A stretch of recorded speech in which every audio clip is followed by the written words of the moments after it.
அனைவருக்கும் வணக்கம். கவிஞரேறு வாணிதாசனாரின் ஆத்திச்சூடி தூய தமிழ் படி. நம்முடைய தாய்மொழியான தமிழ்மொழி கல் தோன்றி மண் தோன்றா காலத்தே முன் தோன்றிய மூத்த மொழி. இந்த கருத்தை தான் நம்முடைய கவிஞரேறு வாணிதாசனாரும் சூழ்ந்த மொழியுள் தமிழே தாயாம் மண் தோன்றிய நாளே தோன்றியதாம் தமிழ்னு ரொம்ப அழகா எடுத்து சொல்லியிருப்பாங்க. நம்முடைய தாய்மொழி நமக்கெல்லாம் உயிர் போன்றது, உயிருக்கும் மேலானது இல்லையா? அத்தகைய மேன்மை மிகுந்த தாய்மொழியோட சிறப்பை காக்க வேண்டியதும், பிற மொழி கலப்பில்லாம தூய தமிழ்ல பேச வேண்டியதும் படிக்க வேண்டியதும் நம்முடைய ஒவ்வொருவருடைய கடமையும் கூட.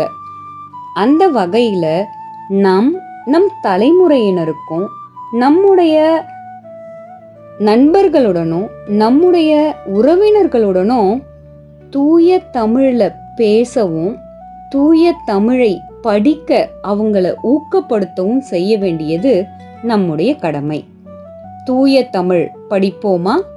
தூய தமிழ் படித்தபடி தெருண்டவர் துணை சேர். தெருண்டவர் என்னும் சொல்லுக்கு கற்றறிந்தவர், அறிவில் சிறந்தவர் என்பதெல்லாம் பொருள்.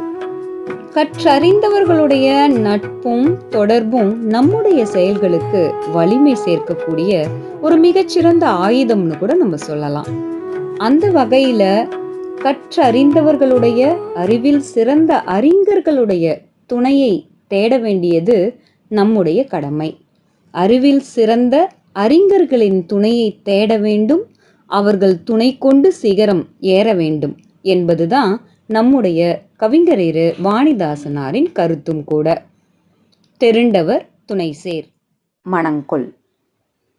தேற்றம் என்பதற்கு தெளிவான, திடமான என்றொரு பொருளுண்டு. நமக்கு துன்பம் வரும் நேரத்துல நம்முடைய மனம் சோர்வடையும். அந்த மாதிரி சோர்வடைவதால தளர்ந்து உடைந்து போகக்கூட கூடும். இத்தகைய தன்மையை நம்ம வளரவிடக்கூடாது.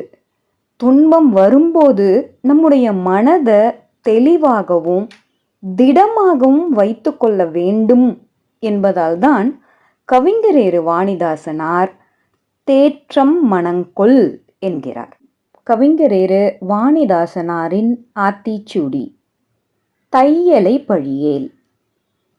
பெண்கள் வீட்டிற்கும் நாட்டிற்கும் கண்கள். பெண்கள் என்றாலே ஒரு பேராற்றல் தானே. பெண்மையை மதிக்க தெரிந்த, பெண்மையை போற்றும் ஒரு மிகப்பெரிய பண்பாடின் பின்புலம் கொண்ட நாடுதான் நம்முடைய தமிழ்நாடு. இத்தகைய மேன்மை மிகுந்த பெண்களை மதிக்க வேண்டும் என்னும் கொள்கை உடையவர்தான் நம்முடைய கவிஞரேறு வாணிதாசனார். பெண்மையை போற்றவும், பெண் விடுதலைக்கு குரல் கொடுத்தும், பெண் மென்மையை போற்றியும் பல பாடல்களை பாடிய நம்முடைய கவிஞரேறு வாணிதாசனார் தையலை பழியேல் என்று தன்னுடைய ஆத்திச்சூடியில நமக்கெல்லாம் கட்டளையிடுறாரு. தையலை பழிக்காமல் இருப்போமா? தையலை பழியேல். தொற்று நோய் கிடங்கொடேல்.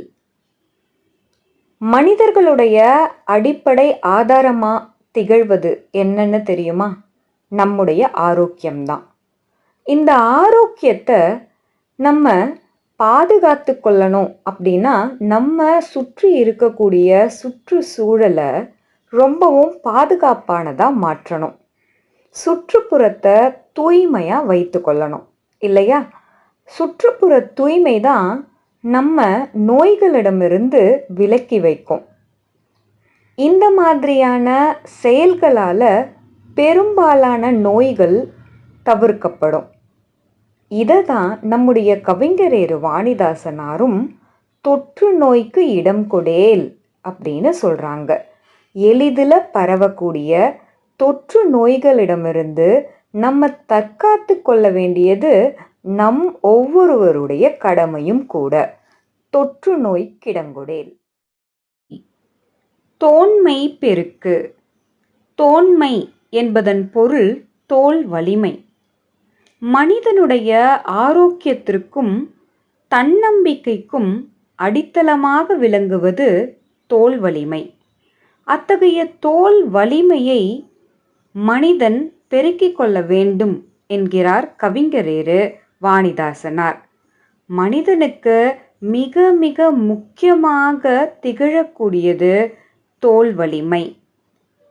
தன்னை நோக்கி வரக்கூடிய இன்னல்களையும் பிரச்சனைகளையும் தவிர்க்க ஒவ்வொரு மனிதனும் தோல் வலிமையோடு விளங்க வேண்டும்.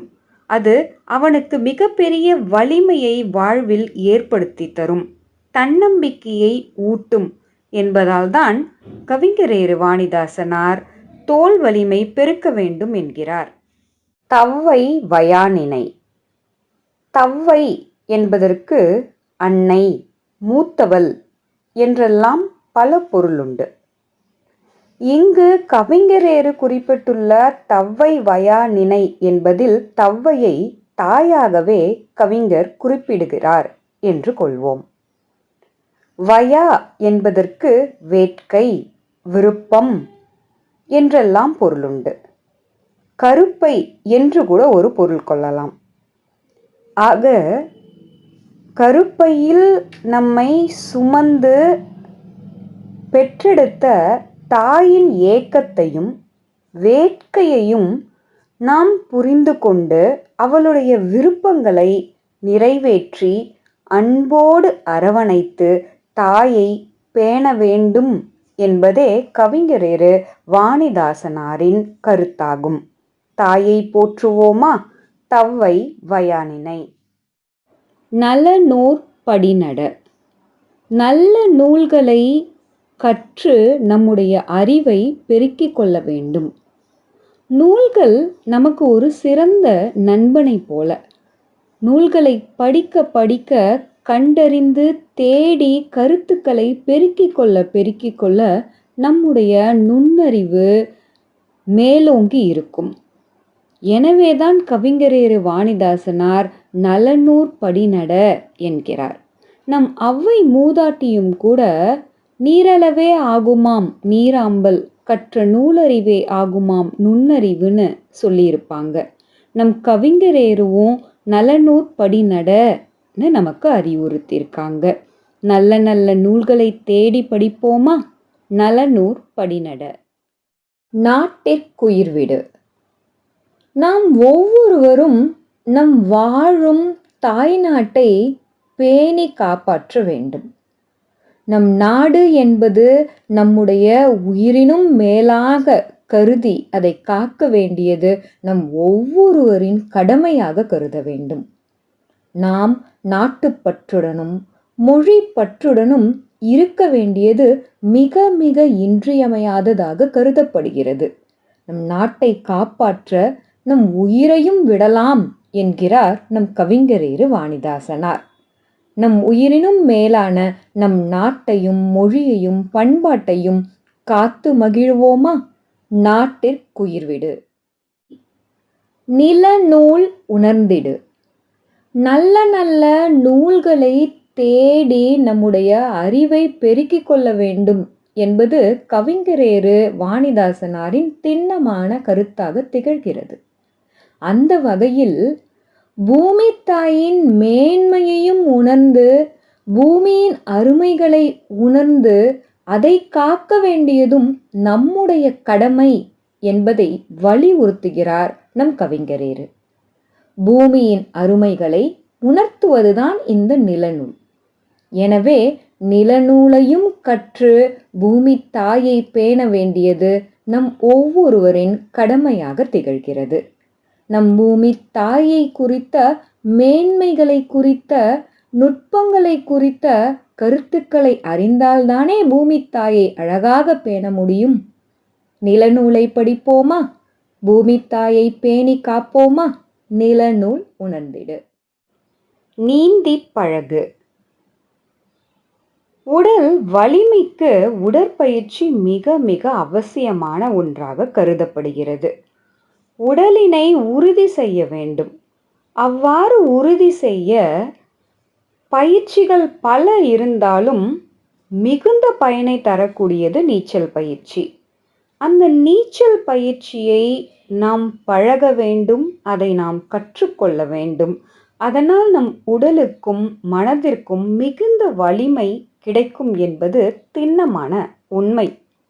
எனவே நாம் அனைவரும் நீச்சல் பயிற்சியை கற்று நம் உடலினை வலிமை செய்வது இன்றியமையாத ஒன்று என்கிறார் கவிஞரேறு வாணிதாசனார். நீந்தி பழகு நுழைப்புலம் கொண்டு பார்.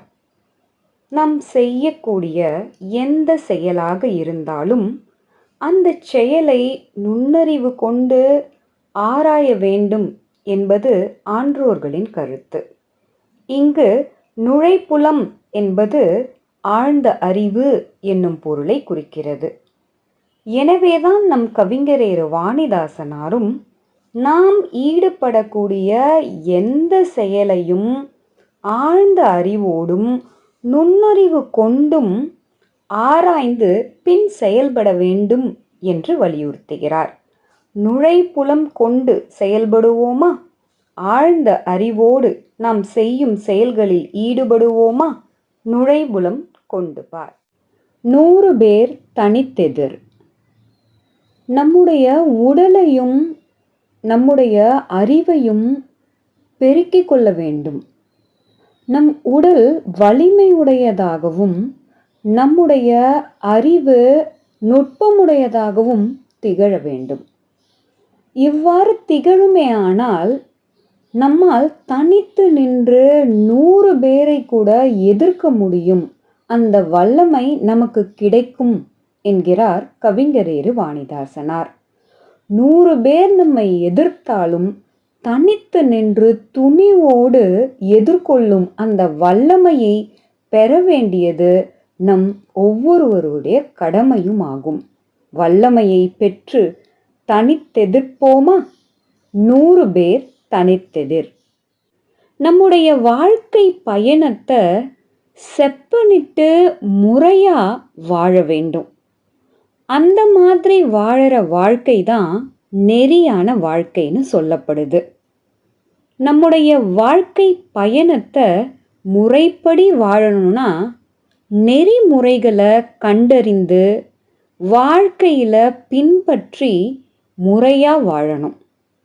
இந்த அறநெறி கருத்துக்களை நூல்களை படித்து தேடி தேடி அறிந்து அந்த கருத்துக்கள் படி நாம நடக்க வேணும் இல்லையா? நம்முடைய பாட புத்தகங்களில் கொடுத்திருக்கக்கூடிய நுண்மையான கருத்துக்கள் எல்லாம் வெறும் பாடப்பகுதியில் மனப்பாட பகுதிக்காக கொடுக்கப்பட்டவை இல்லை. இவை அனைத்தையும் வாழ்வியல் முறையோடு நம்ம தொடர்பு படுத்தி நம்முடைய வாழ்க்கையை நெறிப்படுத்தவே கொடுக்கப்பட்டிருக்கக்கூடிய கருத்துக்கள்.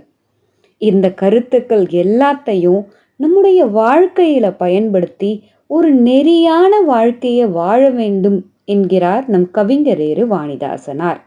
அதனால தான் நெறி நின்றொழுகுன்னு தன்னுடைய ஆத்திச்சூடியில ரொம்ப அழகா நமக்கு எடுத்து சொல்லியிருக்க. செயலை நாம் செய்வதாக இருந்தாலும் அந்த செயலை மிக நேர்த்தியாகவும் நுட்பமாகவும் நேர்மையான வழியில் நேரிய வழியில் முறையாக செய்து முடிப்பதே சாலச் சிறந்ததாகும். அந்த நேர்மையான வழியை நாம் மற்றவருக்கும் எடுத்து சொல்ல வேண்டும். நேரிய வழியே நம்மை மேன்மையடையச் செய்யும். எனவேதான் கவிஞரேறு வாணிதாசனார் நேர்வழி காட்டு என்று நம்மையெல்லாம் அழைக்கிறார். நேர்வழி காட்டுவோமா? நேர்வழியில் நடப்போமா? நையாண்டி செய்யேல். நையாண்டி என்பதற்கு ஏளனம், விமர்சித்தல், மிகையாக எடுத்துச் சொல்லுதல் என பல பொருள் கொள்ளலாம். அந்த வகையில் நையாண்டி செய்வது பிறரின் மனதை மிகுந்த துன்பத்திற்கு ஆளாக்கும் என்பதே உண்மை. எனவே நாம் மற்றவர்கள் வருத்தப்படும்படியாக மனம் துன்பம் படும்படியாக எந்த கேலியையும் செய்யக்கூடாது. அவர்களை ஏளனப்படுத்தி மகிழக்கூடாது என்பது ஒரு உயரிய கருத்து. இந்த உயரிய கருத்தை நம் கவிஞரேறு வாணிதாசனார் நம்முடைய வாழ்வில் பின்பற்ற வேண்டும் என்பதற்காகவே விடுத்து சென்றிருக்கிறார். நையாண்டி செய்யேல், நையாண்டி செய்யாமல் வாழ்வோமா? நொய்மை அகற்று. நொய்மை என்பதற்கு வறுமை என்றொரு பொருளுண்டு. நம்முடைய வாழ்க்கையில் மிக மிக கொடியது எது என்று ஆராய்ந்தோமானால் வறுமை என்பதே அதற்கு விடையாக கிடைக்கும். இந்த வறுமையை எப்படி போக்க முடியும்? அயராத உழைப்பினாலும் முயற்சியினாலும் வறுமையை நம்மால் நம் வாழ்விலிருந்து விரட்டியடிக்க முடியும். உழைப்பை மூலதனமாக இட்டு முயற்சியை கையில் எடுத்து வாழ்க்கையை மேன்மைப்படுத்த வறுமையை அகற்ற வேண்டும் என்கிறார் கவிஞரேறு வாணிதாசனார். நொய்மை அகற்று.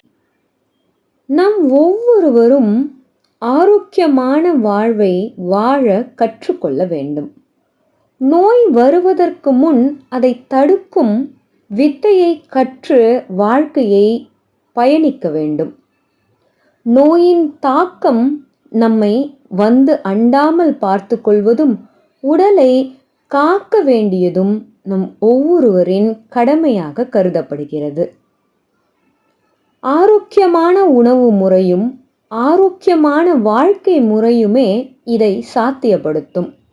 எனவே நம் உடலையும் நம் மனதையும் நோயில்லாமல் பார்த்து கொண்டு சிறந்ததொரு வாழ்க்கையை வாழ்வதே சால சிறந்ததாகும்.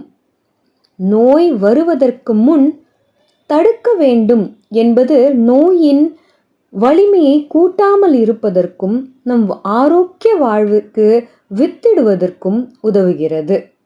நல்ல உணவு முறைகளையும் காய்கள் கீரைகள் போன்ற நல்ல உணவுகளை உண்டு துரித உணவுகளை தவிர்த்து ஆரோக்கியமான வாழ்வை நோக்கி பயணிப்போம். நோய் வருமுன் தடுப்போமா? நோய் வருமுன் தடு. நவ்வி போல் இணைந்து வாழ். நவ்வி என்பதன் பொருள் மான்கள். நவ்வி போல் இணைந்து வாழ். கவிஞரேறு வாணிதாசனார் நம்மை எல்லாம் ஒற்றுமையாக இணைந்து மான்களைப் போல வாழச் சொல்கிறார். மான்களுக்கு ஒற்றுமையாக இணைந்து வாழும் தன்மை உள்ளது. மான்களைப் போலவே நாமும் வாழ்க்கையை ஒற்றுமையாக இணைந்து வாழ வேண்டும் என்பது கவிஞரேறு வாணிதாசனாரின் கருத்து. ஒற்றுமையே வலிமை என்னும் உயரிய கருத்தை தழுவிய நவ்வி போல் இணைந்து வாழ் என்னும் கவிஞரேரின் கருத்தும் போற்றத்தக்கதாக இருக்கிறது. நாம் அனைவரும் ஒற்றுமையாக இணைந்து வாழ்வோமா? நவ்வி போல் இணைந்து வாழ். பகுத்தறிவோடு வாழ். எந்த செயலை நாம் செய்வதாக இருந்தாலும் அதில் இருக்கக்கூடிய நன்மை தீமைகளை நன்கு ஆராய்ந்து பின் அதற்கான பதிலையோ செயலையோ செய்வதே சால சிறந்ததாக கருதப்படுகிறது.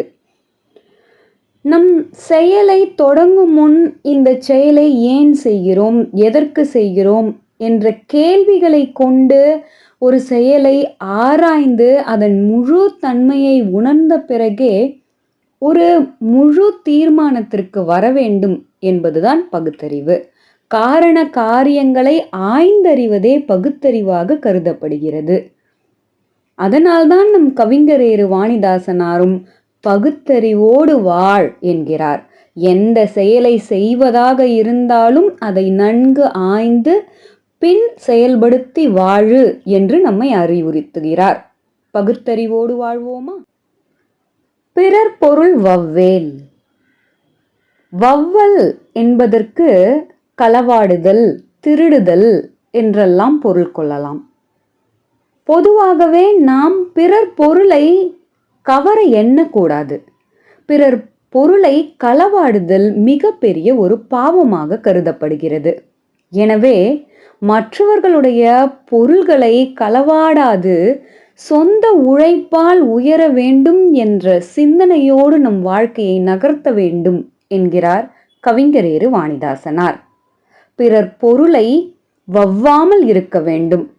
பிறர் பொருள் வவ்வேல். பீடையிற் கலங்கேல். பீடை என்பதற்கு வறுமை என்பது பொருள். வறுமை நம் வாழ்வில் மிகுந்த துன்பத்தை தரக்கூடியது.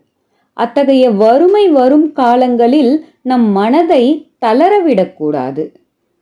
அதை தவிர்த்து வறுமையை வென்றெடுக்கக்கூடிய உழைப்பை மூலதனமாக இட்டு வறுமையை வெல்ல வேண்டும் என்கிறார் கவிஞரேறு வாணிதாசனார்.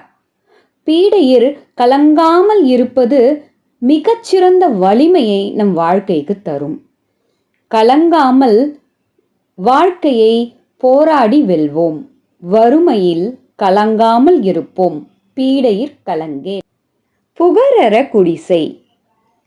நம்முடைய வாழ்க்கை பிறருக்கு இன்பத்தை கொடுக்கும் வண்ணம் அமைய வேண்டும்.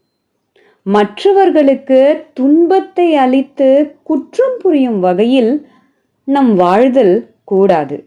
அத்தகைய செயல் தவறானது என்கிறார் கவிஞரேறு வாணிதாசனார்.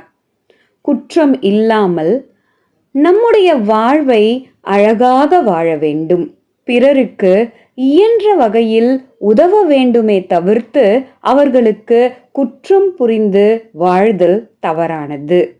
புகரற குடிசை. செய்வோமா?